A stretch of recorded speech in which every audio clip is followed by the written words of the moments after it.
Karena di musim ini jarang-jarang Persib bisa nyetak gol dengan skema open play dari kaki ke kaki. Dan serapih ini. Karena masalah yang sebelumnya dihadapi adalah tentang pemahaman antar pemain yang masih kacau balau. Tapi dalam proses gol ini, pemahaman antar pemain itu benar-benar bisa berjalan dengan baik.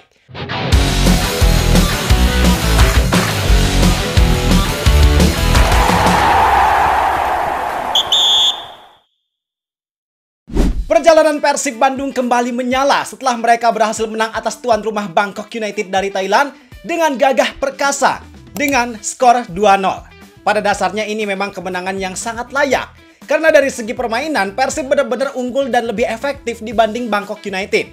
Cuman gue yakin sebagian besar dari kalian, apalagi buat kalian yang ngikutin match Persib sebelumnya, pasti gak banyak yang naruh ekspektasi lebih, apalagi bisa sampai menang. Jangankan cetak gol banyak. Nahan imbang 0-0 pun udah syukur. Kenapa? Ya karena Persib datang ke Thailand dengan catatan yang gak terlalu bagus, khususnya di 2 laga terakhir sebelum lawan Bangkok United. Kita lihat lawan Arema, walaupun mereka bisa menang dengan skor 2-1 dan dengan 10 pemain, tapi secara permainan gak terlalu meyakinkan. Mereka harus susah payah buat bisa menang lawan Arema. Terus di laga lainnya, lawan Persita Tangerang, permainan mereka benar-benar kacau, buntu dan hancur. Sampai akhirnya mereka kalah dengan skor 2-1. Tapi, di laga lawan Bangkok United, kekurangan yang kita lihat khususnya di 2 laga terakhir, benar-benar gak kelihatan sama sekali. Mereka di laga ini benar-benar main solid, main disiplin, rapih, plus efektif. Makanya kemenangan ini benar-benar layak untuk mereka dapatkan. Tapi walaupun begitu, yang namanya kekurangan jelas masih ada, yang walaupun Persib di sini menang, tapi mereka jangan sampai lupa kekurangan tersebut. Kekurangan apa aja? Kita bahas semuanya di sini. Pokoknya kita sekarang bakal bahas kemenangan Persib Bandung, mulai dari kunci kemenangan, kelebihan, pemain yang perform, sampai kekurangan yang harus diperbaiki. Gua bahas ini harapannya supaya bisa jadi bahan evaluasi untuk Persib, agar mereka jangan cepat puas dan harus terus meningkatkan kualitasnya. Bareng gua, Zidane Fatoni, langsung aja kita bahas, biar gak gitu-gitu doang. Tahu sepak bola.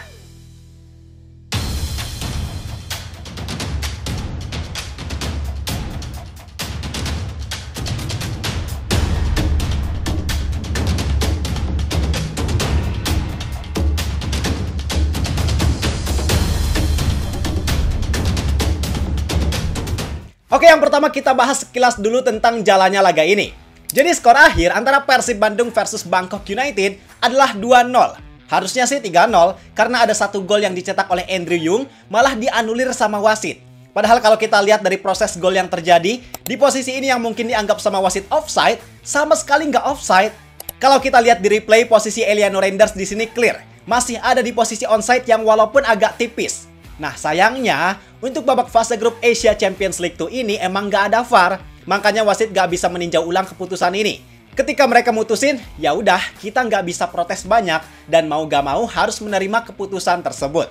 Apakah ini kerugian? Jelas kerugian, karena walaupun Persib posisinya tetap menang, tapi selisih gol jadi salah satu aspek yang berpengaruh untuk menentukan posisi klasemen di fase grup.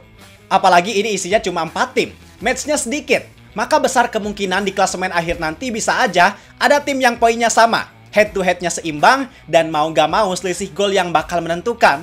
Kayak sekarang, akhirnya Lion City Sailors yang nempatin posisi pertama, karena mereka unggul jumlah gol yang dicetak. Padahal kalau Persib menang 3-0, harusnya Persib yang ada di posisi pertama. Tapi ya udahlah, matchnya udah selesai dan hasilnya gak bisa kita ubah. Kita fokus lagi bahas jalannya laga. Jadi untuk gol pertama dicetak oleh Andrew Yung di menit ke-42. Hasil dari kombinasi apik, proses yang rapih, khususnya dari Mark Locke dan William Barros, yang kemudian diselesaikan dengan baik oleh Andrew Yung. Yang jadi kredit khusus dari gol ini adalah prosesnya. Karena di musim ini jarang-jarang Persib bisa nyetak gol dengan skema open play dari kaki ke kaki. Dan serapih ini. Karena masalah yang sebelumnya dihadapi adalah tentang pemahaman antar pemain yang masih kacau balau. Tapi dalam proses gol ini, pemahaman antar pemain itu benar-benar bisa berjalan dengan baik. Plus pergerakan dari Andrew Yung bener-bener pinter banget untuk mencari posisi yang ideal. Makanya gol pertama ini jadi salah satu gol dengan skema terbaik untuk Persib di musim ini. Terus gol kedua dari William Barros. Nah ini juga skema golnya cantik banget, yaitu dari skema khas Boyan Hodak. Counter attack yang berjalan dengan cepat, tepat, serta akurat.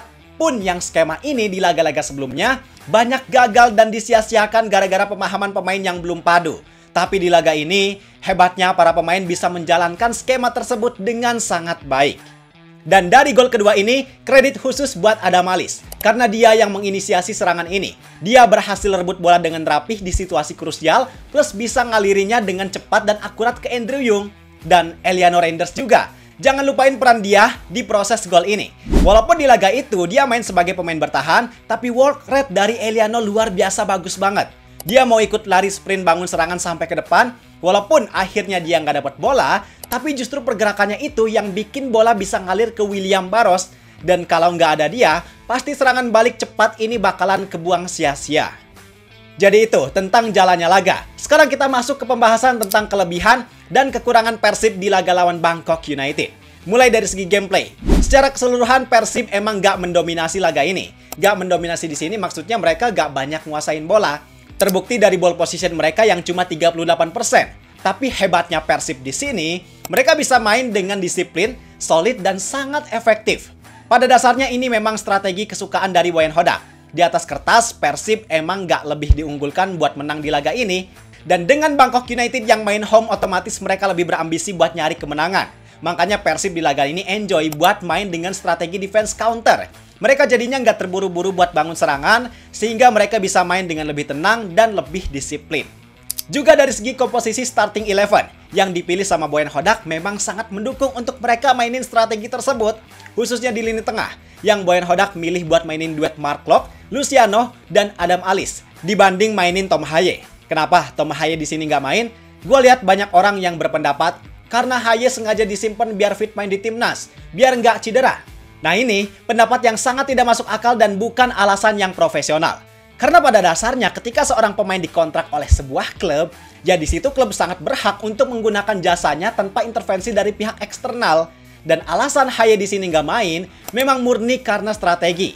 Gaya main Haye kurang support kalau harus diterapkan dengan strategi tersebut. Sedangkan gaya main Klok dan Lucho, mereka sangat cocok untuk main dengan strategi pertahanan yang lebih disiplin. Ditambah lagi ada Malis, work rate dan supply bola yang dia lakukan benar-benar efektif. Plus alasan lainnya adalah karena rotasi. Ada kemungkinan Haye juga agak kecapean karena di 2 laga sebelumnya dia main full. Ditambah lagi perjalanan yang jauh, waktu recovery yang nggak banyak, maka wajar kalau di laga ini dilakukan rotasi. Karena buat apa adanya kedalaman squad, bangku cadangan mewah, kalau sistem rotasi nggak dimanfaatkan? Ya kan? Dan terbukti strategi yang dijalankan sama Boyan Hodak di laga ini sangat tepat. Semua pemain bisa main dengan rapih dan disiplin. Yang sebelumnya konektivitas antar pemain jarang kelihatan, tapi di laga ini sangat terlihat. Untuk lini tengah, walaupun nggak mendominasi, tapi mereka bisa tetap main dengan solid dan disiplin. Plus hebatnya Persib di laga ini adalah lini serang mereka yang sangat efektif. Yang di laga ini Andrew Yung pertama kali main jadi starter. Dan ternyata masuknya dia jadi starter sangat tepat. Karena walaupun dia adalah tipe striker yang nggak banyak gerak, nggak banyak lari, tapi pergerakannya sangat efektif. Dan ini sangat mencairkan area lini serang Persib Bandung. Beckham Putra juga mainnya bagus. Dia sangat memanjakan pemain lainnya yang ada di lini depan. Dan yang paling sangar adalah William Barros. Dia kayaknya sekarang udah menjelma jadi idola baru Bobotoh. Karena hebatnya Barros di sini, walaupun dia aslinya adalah center forward, artinya naluri cetak gol dia tentu cukup tinggi, tapi hebatnya Barros bisa mengontrol itu. Dia tahu kapan harus eksekusi, kapan harus bagi bola, sehingga serangan yang dilakukan lewat Barros sangat efektif dan gak terbuang percuma, apalagi dengan torehan 1 gol dan 1 asisnya di laga ini. Gua rasa itu udah jadi cukup bukti bahwa Barros layak menyandang status sebagai man of the match.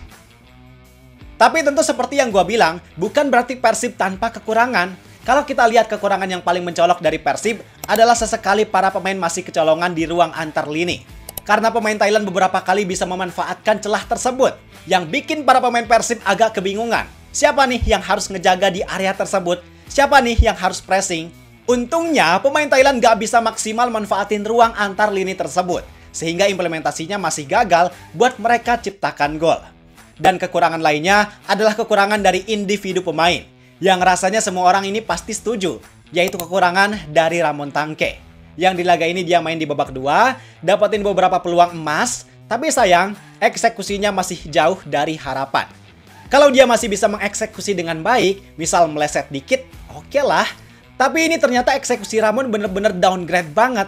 Padahal di awal musim dia digadang-gadang bakal jadi mesin gol karena rekor golnya yang banyak di Liga Kamboja. Tapi sekarang dia malah down perform. Kalau berdasarkan analisis gua, pada dasarnya Ramon Tangke bener-bener punya potensi. Dia work rate-nya tinggi, pergerakannya cukup efektif, tapi kayaknya dia sampai sekarang masih belum bisa cetak gol itu gara-gara belum bisa nge-manage beban besar dan beban berat yang ada di pundaknya. Yang ini hubungannya memang sama psikologis. Jadi gini, ada studinya tentang Ousmane Dembélé yang di musim pertamanya waktu masih di Barcelona, yang dia malah gak maksimal, sering cedera. Nah, itu salah satu faktornya gara-gara beban berat dia imbas dari nilai transfer yang sangat mahal kala itu. Nah, kemungkinan masalah psikologis ini juga terjadi di Ramon. Ekspektasi tinggi dari Bobotoh jadi beban dan masalah utama yang dia belum bisa maksimal, belum bisa tampil maksimal. Jadi ada baiknya untuk para Bobotoh menurunkan ekspektasi dulu buat Ramon. Kasih dia ruang supaya dia bisa tampil dengan lebih tenang, enjoy dan tanpa beban. Harusnya sih kalau dia nanti udah pecah telur, gol-gol berikutnya bakalan ngikutin. Semoga. Jadi itu penjelasan tentang kelebihan dan kekurangan dari laga Persib versus Bangkok United. Sekali lagi selamat untuk Persib. Perjalanan tentu masih sangat panjang. Jangan cepat puas. Semoga kalian bisa petik hasil positif di laga-laga selanjutnya. Kalau pendapat kalian gimana? Apa saran perbaikan kalian untuk permainan Persib? Coba tulis di kolom komentar.